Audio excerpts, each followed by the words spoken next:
ঐতিহাসিক এই রংপুর মাহিগঞ্জ কলেজ চত্বর প্রাঙ্গণে এবং পুরো অঞ্চলে 5 কিলোমিটার ধরে বিস্তৃত এরিয়াতে আগত উত্তরাঞ্চলের সমস্ত নিপীড়িত, নির্যাতিত, অবহেলিত সনাতনী সংখ্যালঘু জনগোষ্ঠী, আমি প্রারম্ভে আপনাদেরকে অতলান্ত শ্রদ্ধা নিবেদন করছি।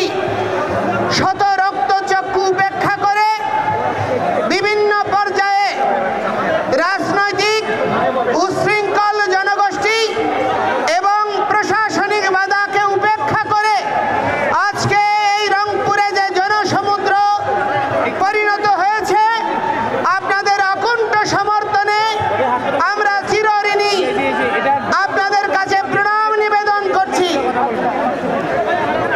অতিশয় দুর্ভাগ্যের সাথে বলতে চাই, গত 5ই আগস্টের যে অভ্যুত্থান হয়েছে, সেই অভ্যুত্থানে এই রংপুরেই প্রথম শহীদ হয়েছিল শহীদ আবু সাঈদ। কিসের জন্য তিনি আত্মত্যাগ করেছিলেন? তিনি আত্মত্যাগ করেছিলেন বাক স্বাধীনতার জন্য, তিনি আত্মত্যাগ করেছিলেন গণতন্ত্রের জন্য, তিনি আত্মত্যাগ করেছিলেন সহাবস্থানের জন্য, তিনি আত্মত্যাগ করেছিলেন মর্যাদাপূর্ণ একটি জাতি পরিণত করার জন্য। শহীদ রুদ্র আত্মাহুতি দান করেছেন সে আন্দোলনে, একজন মুসলমান, একজন হিন্দু। এভাবে পরস্পরের পাশে দাঁড়িয়ে অভ্যুত্থান সাধিত হয়েছে। যাদের আত্মত্যাগ আর বলিদানের বিনিময়ে এই অভ্যুত্থান হয়েছে, তারা কি তার মূল্য পেয়েছে? তারা কি তার মূল্য পেয়েছে? আজকে দেখুন, নেট স্লো করে দেওয়া হয়েছে, প্রতিটি জায়গায় সমাবেশে নেট স্লো করে দেওয়া হচ্ছে। আজকে যিনি তথ্যমন্ত্রী, তিনি দায়িত্ব নিয়েছিলেন গত সরকারের, এই তথ্যমন্ত্রী আপনার পলক, তিনি নেট স্লো করে দিয়েছেন এই অভিযোগে তার অবস্থানের পরিবর্তন সাধন করার জন্য। কিন্তু অতিশয় দুর্ভাগ্যের বিষয়, কি পরিবর্তন দেখছি যে আগের চেয়েও একই রকম অবস্থা, কোনো পরিবর্তন হয়নি। এই অবস্থা শহীদ আবু সাঈদ, শহীদ রুদ্র, শহীদ মুক্ত সহ নিপীড়িত যেই সমস্ত আত্মাহুতি দানকারী শহীদ, যারা এই পরিবর্তনের জন্য জীবন দিয়েছে, তাদের রক্তের সঙ্গে বেঈমানি। এই অবস্থা আমরা মেনে নিতে পারি না। আজকে 1971 সনে দেশ স্বাধীন হয়েছে, 30 লক্ষ শহীদ হয়েছে। যশোর যে মুক্তিযুদ্ধ জাদুঘর রয়েছে খুলনাতে, তার তত্ত্বাবধানে 40 খণ্ড বই প্রকাশিত হয়েছে। সেই 40 খণ্ড বই এবং বাকি যে সার্ভে হয়েছে 24টি জেলায়, 64টি জেলায় 30 লক্ষ শহীদের 2/3 হচ্ছে হিন্দুরা। 1 কোটি শরণার্থী হয়েছে। এটা আমার পরিসংখ্যান নয়, জাতিসংঘ সহ অক্সফাম থেকে শুরু করে যতগুলো আন্তর্জাতিক সংস্থার পরিসংখ্যান, সেই পরিসংখ্যান বলে যে সেই 1 কোটি শরণার্থীর মধ্যে 70% হচ্ছে হিন্দুরা, যাদের বাড়িঘর ধ্বংস হয়েছে, লুটপাট হয়েছে।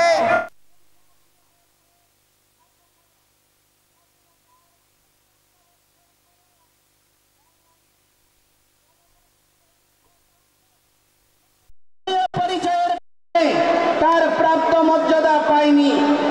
বাংলাদেশের স্বাধীনতার পরে আমরা বিগত সরকারকে দেখেছি, আমরা ইতিহাসকে অবমূল্যায়ন পছন্দ করি না।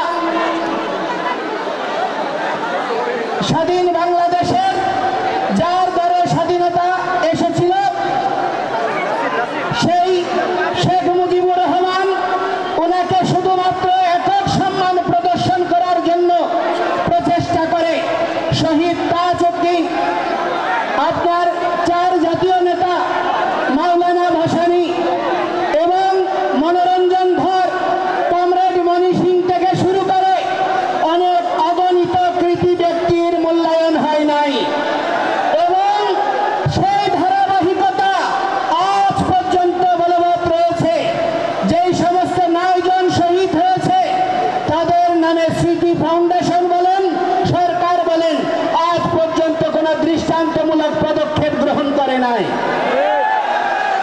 এবং অতিশয় দুর্ভাগ্যের বিষয় যে এই দেশে স্বাধীনতা যুদ্ধে প্রথম শহীদ হয়েছে, যেই শহীদকে বীর শ্রেষ্ঠ বলে ঘোষণা করা হয়েছিল, সেই বীর শ্রেষ্ঠটি হচ্ছে দাস পার্টির প্রতিষ্ঠাতা জগৎজ্যোতি দাস, যাকে তৎকালীন আপনার প্রবাসী সরকার গেজেট প্রকাশ করেছে।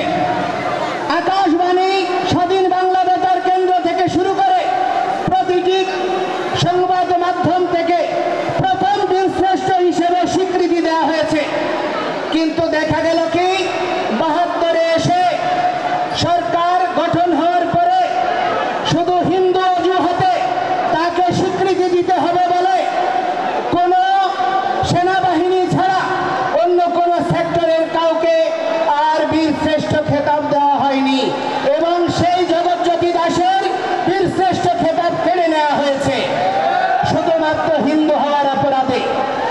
আজকে বাংলাদেশে যে নির্যাতন নিপীড়ন হচ্ছে ৫ই আগস্টের পরে এবং বিগত ৫৩ বছর ধরে প্রতিটি সরকার যখন বিশ্ব মিডিয়া বিশ্ব বিবেক চিৎকার করে বাংলাদেশের মানুষ সোচ্চার হয়, বাংলাদেশের সংখ্যাগরিষ্ঠ জনগোষ্ঠী অসাম্প্রদায়িক, এই অসাম্প্রদায়িক জনগোষ্ঠীর মাঝে বিভিন্ন গণতান্ত্রিক রাজনৈতিক দলগুলির মাঝে ঘপটি মেরে থাকা যেই সমস্ত উগ্রবাদীরা লুকিয়ে আছে তাদেরকে চিহ্নিত করার সুযোগ থাকার পরেও তাদের দ্বারা নিপীড়ন নির্যাতন অবর্ণনীয়ভাবে হওয়ার পরেও দৃশ্যমান কোনো পদক্ষেপ কোনো সরকারই গ্রহণ করেনি। শুধুমাত্র হিন্দু জনগোষ্ঠী, সনাতনী জনগোষ্ঠী নিপীড়িত হওয়ার কারণে আজকে স্বদেশ ছাত্র সচিবালয়ে ঢুকে যদি পরীক্ষার আপনার পরিবর্তন হয়ে যায়, পরীক্ষাবিহীন পাশ হয়ে যায়, বিগত ৫ই আগস্টের পরে সরকার পরিবর্তনের পরে যেখানে আন্দোলন হয়েছে সেখানেই স্বীকৃতি মিলেছে, পরিবর্তন এসেছে। কিন্তু আজকে ৩ মাস হয়ে যাচ্ছে, দৃশ্যমান কোনো অগ্রগতি তো নাই, বরঞ্চ প্রতিটি জায়গায় হিন্দু বাড়ি ঘরে এখনো লুটপাট, অগ্নিসংযোগ চলছে, এখনো চাঁদাবাজি চলছে, এখনো চাকরির ছুটি চলছে।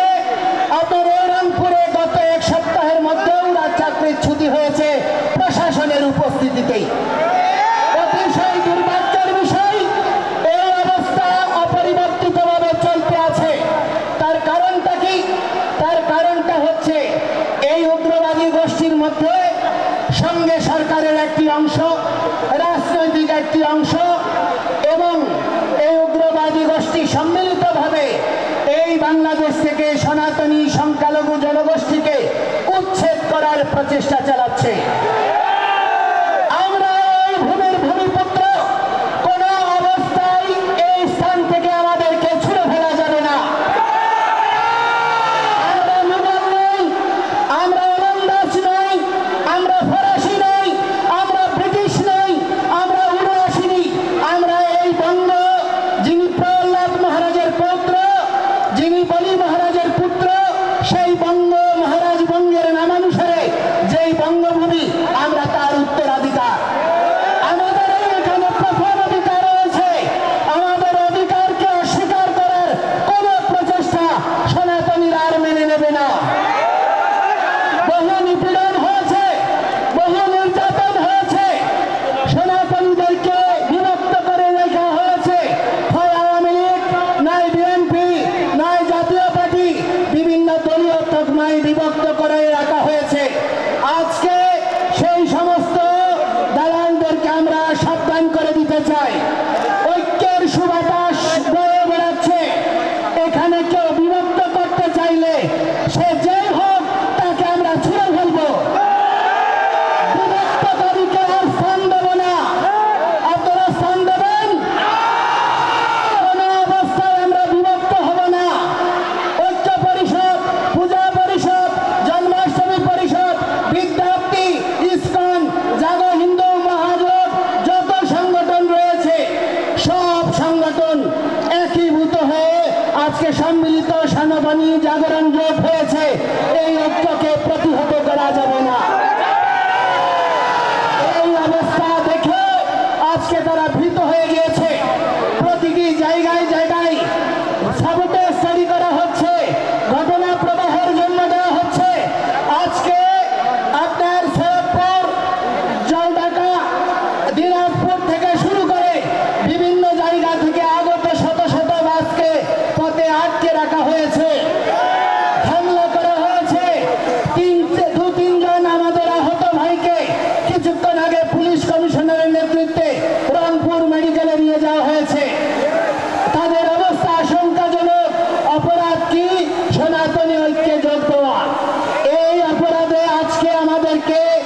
আপনারা যদি প্রশ্রয় দান করেন, এই বাংলাদেশ সিরিয়া হবে, এই বাংলাদেশ ইরাক হবে, এই বাংলাদেশ লেবানন হবে, উপনিবেশিক শক্তির লীলাভূমি হবে।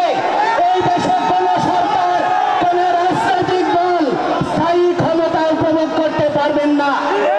বিদেশি শক্তি এখন থেকেই তো বাংলাদেশের জায়গায় খাওয়া দেওয়ার জন্য প্রচেষ্টা করছে। আমরা বাঙালি, আমরা বাংলাদেশি, আমরা জীবিত থাকতে আমাদের জননী জন্মভূমিশ্চ স্বর্গাদপি গরীয়সী, আমাদের মা এবং জন্মভূমি একই সমান। আমাদের মা যেমন আমাদের পূজ্য, এই জন্মভূমি পূজ্য। আমাদের 1 ইঞ্চি ভূমিকে নিয়ে কাউকে আমরা ছিনিমিনি খেলতে দেব না।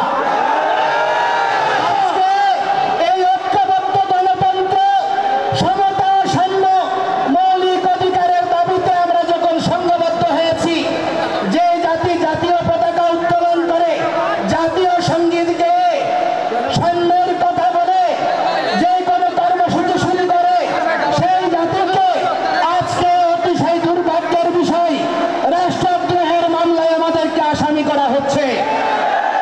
অথচ যারা এই জাতীয় পতাকায় চাপতারা লাগিয়েছে, জাতীয় পতাকা ছুঁড়ে ফেলেছে, জাতীয় পতাকা পদদলিত করেছে, জাতীয় পতাকা আর জাতীয় সঙ্গীত পরিবর্তন করতে চেয়েছে, এই সরকার প্রশাসন তাদের বিরুদ্ধে একটি পদক্ষেপ গ্রহণ করেনি।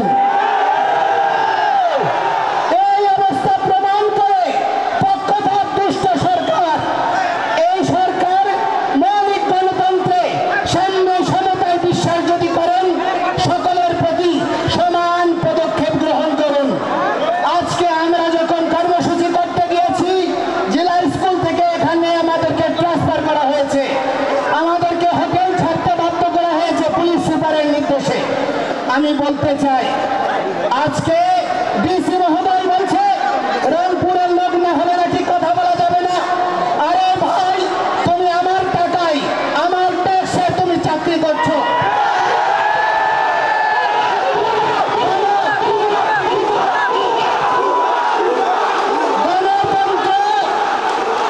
গণতন্ত্র আর সাম্যের এই বাংলাদেশে প্রজাতন্ত্রের কোন কর্মচারী প্রজাতন্ত্রের প্রতিটি নাগরিককে ন্যায্য সম্মান প্রদর্শন করবে।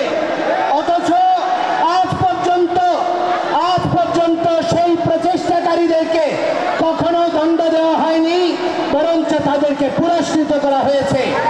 এই অবস্থা আমরা মেনে নিতে পারি না। এই ডিসিকে অবিলম্বে প্রত্যাহার করতে হবে।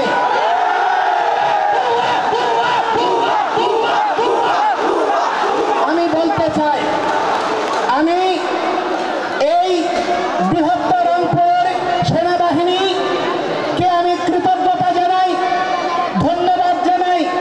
যেখানে যেখানে প্রতিবন্ধকতা হয়েছে, তারা তৎক্ষণাৎ ব্যবস্থা নিয়েছে এবং তাদের ব্যবহার ছিল অত্যন্ত মার্জিত এবং সৌহার্দ্যপূর্ণ। অথচ আমরা সেনাবাহিনীর কাছে দাবি করব, সেনাবাহিনী বা প্রশাসনের যে একটি ক্ষুদ্র অংশ চট্টগ্রামে হাজারীগালির ঘটনায় অনেক নিরীহ হিন্দুদেরকে নির্যাতন নিপীড়ন করেছে, বিচার বিভাগীয় তদন্তের দ্বারা তাদের শাস্তি নিশ্চিত করে, যারা প্রকৃত অপরাধী তাদেরকে চিহ্নিত করে সেই সমস্ত ব্যবস্থার স্থায়ী নিরসন করা। আজকে এইখানে রংপুরে সমাবেশ হচ্ছে, এখানেও সাবোটেজ তৈরি করে হিন্দুদেরকে আক্রান্ত করার প্রচেষ্টা হতে পারে। আপনারা সকলে সাবধান থাকবেন। আমি আপনাদেরকে বলতে চাই, আমরা কোনো প্রহসন মেনে নেব না। আমাদেরকে জেলে নেবেন, 3 কোটি হিন্দু জেলে যাওয়ার জন্য প্রস্তুত আছে। জেলখানা তৈরি করুন। কত বড় জেলখানা হতে পারে যে জেলখানায় 3 কোটি জনসাধারণকে ধারণ করবেন? আমরা আর ভয় পাই না। নিপীড়ন, নির্যাতন বহু বৎসর ধরে সহ্য করেছি, আর সহ্য করতে পারবো না। আমি আপনাদেরকে বলছি, আমরা কোন সরকারের বিপক্ষে নই, আমরা কোন সরকারের বা রাজনৈতিক দলের পক্ষেও নই। আমরা গণতন্ত্রে বিশ্বাসী, সাম্য সমতায় বিশ্বাসী, সাংবিধানিক অধিকার পাওয়ার জন্য কোনো প্রয়াসী আমাদের এই মৌলিক দাবিকে ভিন্ন খাতে প্রবাহিত করার প্রচেষ্টা করবেন না।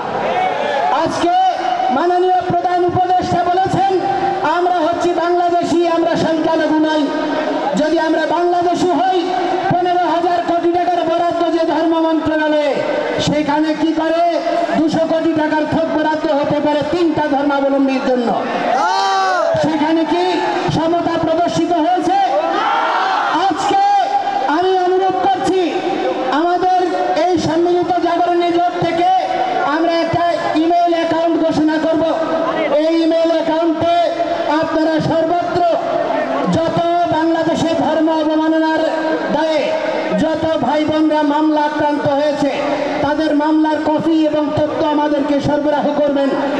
আমরা বলতে চাই 5 আগস্টের পরে আপনি দেখুন যত খুনি, ডাকাত, শীর্ষ সন্ত্রাসী, রাজনৈতিক দুর্বৃত্ত, হত্যাকারী সকলেই বেরিয়ে গিয়েছে, কিন্তু হিন্দুরা তারা বেরোতে পারেনি। তারা এখনো জেলখানায় পড়ছে। 5 দিন 7 দিন আহত হাজারিগঞ্জের ঘটনার মানুষ তারা আজকে বিনা চিকিৎসায় কষ্ট পাচ্ছে। মোনা দাস তার স্ত্রীর ওষুধ আনতে গিয়ে তার হাত খুঁড়েছে, তার হাত ভেঙেছে, তার স্ত্রী ক্যান্সার আক্রান্ত 2-1 দিনের মধ্যে মারা যাবে। এইরকম অবর্ণনীয় মানবিক বিষয়েও আমরা কোনো সহযোগ প্রদান করার জন্য দৃশ্যমান ভূমিকা প্রশাসন থেকে পাইনি। আমি চট্টগ্রামের কৃতি সন্তান বিশ্ব নাগরিক ডক্টর মোহাম্মদ ইউনূসকে বলবো, আপনি দেশে পরিবর্তন আনতে চেয়েছেন, আমরাও পরিবর্তনের সমর্থক। আমরা ব্যাকডেটেড নই, আমরা হিন্দুরা কোনো রাজনৈতিক দলের দালাল নই। বাংলাদেশে পরিসংখ্যান করে দেখুন হিন্দুরা প্রতিটি রাজনৈতিক দলকে ভোট দিয়েছে। এই দুর্বলতা, হিন্দুদের প্রতিটি রাজনৈতিক দলের প্রতি সমর্থন, এই দুর্বলতায় আজকে হিন্দুদেরকে দেশ ছাড়া বিটে ছাড়া করার জন্য বাধ্য করছে। আমরা আজকে থেকে আর কোন রাজনৈতিক দলের সমর্থক নই। যে দল আমাদের কথা শুনবে, যে দল আমাদের ম্যান্ডেট নিয়ে আমাদের দাবি পূরণ করবে, আমরা শুধুমাত্র তাদেরকেই ভোট দেব। আমাদেরকে ছাড়া যদি এই যে সংবিধান সংস্কার কমিশন গঠন করা হয়েছে, সেখানে যদি আমাদের কমিশনগুলোতে সংখ্যালঘু প্রতিনিধি না দেওয়া হয়, আমাদের যে ধর্মীয় আইন, পারিবারিক আইন এবং দেশে সহাবস্থান, সাম্য, নিরপেক্ষতার ভিত্তিতে সংবিধানে যদি আমাদের অবস্থান সুনিশ্চিত না হয়, কোনো পরিবর্তন আমরা মেনে নেব না। এবং আমরা বলতে চাই আমাদেরকে যুক্ত করুন, আমরা আপনাদের সহযোদ্ধা হব। আমরা রাষ্ট্র বিনির্মাণে সহযোগী হতে চাই, ক্ষমতা নিয়ে নয়। আমরা উপদেষ্টা হতে চাই না, এই সাধু সন্তরা রাজনীতি করে না। আমরা কখনো রাজনীতির এই গন্ধময়ী পথে বিচরণ করতে চাই না। রাজনীতি মানে হচ্ছে উত্তম নীতি, আদর্শিক নীতি, যা প্রজার জনকল্যাণের জন্য নিহিত। এইরকম মানসিকতা সম্পন্ন রাজনৈতিক দলগুলো রাজনীতিকে আমরা সমর্থন করতে চাই। সেজন্য আমি আপনাদেরকে বলবো, দয়া করে আমাদেরকে নিয়ে ছিনিমিনি খেলবেন না এবং এই 8 দফা অবশ্যই দ্রুততম সময়ে পরিপূরণ করুন। আমাদেরকে ইন্ডিয়ার দালাল, আমাদেরকে আওয়ামী লীগের দালাল এইসব ট্যাগ দিয়ে বহু রাজনীতি করেছেন, বহুদিন চালিয়েছেন, আর চালানো যাবে না। আজকে আমরা আর বিভক্ত নই। আজকে নারায়ে তাকবীর, আল্লাহু আকবার, এটি আল্লাহর পবিত্র নাম। এটি যদি জামায়াত ইসলামী নিলে দোষ না হয়, এটা সৌদি আরবের যদি স্লোগান না হয়। জয় শ্রীরাম আমার প্রভুর আরাধ্যের নাম, আমার আরাধ্যের নাম, আমার ভগবানের নাম, আমার প্রভুর নামকে কি করে তোমরা ভাই আরএসএস এর ট্যাগ দিচ্ছ, বিজেপির ট্যাগ দিচ্ছ? এটা কি ধর্ম অবমাননা নয়? আজকে আমি বলতে চাই, এই সীতাকুণ্ড বাংলাদেশের ঐতিহাসিক তীর্থভূমি, ভগবান শ্রীরামচন্দ্র সীতার সঙ্গে জড়িয়ে রয়েছে। এই বাংলার সঙ্গে অযোধ্যার রাজ্য জড়িয়ে ছিল, তাহলে রাম কি এই বাংলার নয়? তাহলে ভগবান শ্রীকৃষ্ণ তিনি এই দিনা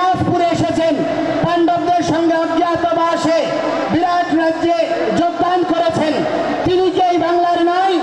আমার ধর্মকে নিয়ে কেন রাজনীতি টেক দেওয়া হচ্ছে? আজকে আমাদেরকে জঙ্গি বলা হচ্ছে। কারা জঙ্গি? আজকে হামলা করে সমাবেশে আগত আমাদের ভক্তদেরকে হামলা করে তারা প্রমাণ করে দিয়েছে কারা জঙ্গি। আমরা জঙ্গি নই। অথচ কখনো ইসলামকে জঙ্গি দিচ্ছে। আরে ভাই, যেই দেশ জঙ্গি দমনের সারা পৃথিবীতে নেতৃত্ব দিচ্ছে, যেই দেশ এখনো তাদের সঙ্গে জঙ্গি দমনে সহযোগ চুক্তি করে আজকে তাদের সঙ্গে কাজ করছো, যদি জঙ্গি হয় সেই ইসলামের ভক্ত কি করে আমেরিকায় গোয়েন্দা বিভাগের প্রধানের দায়িত্ব নেয়?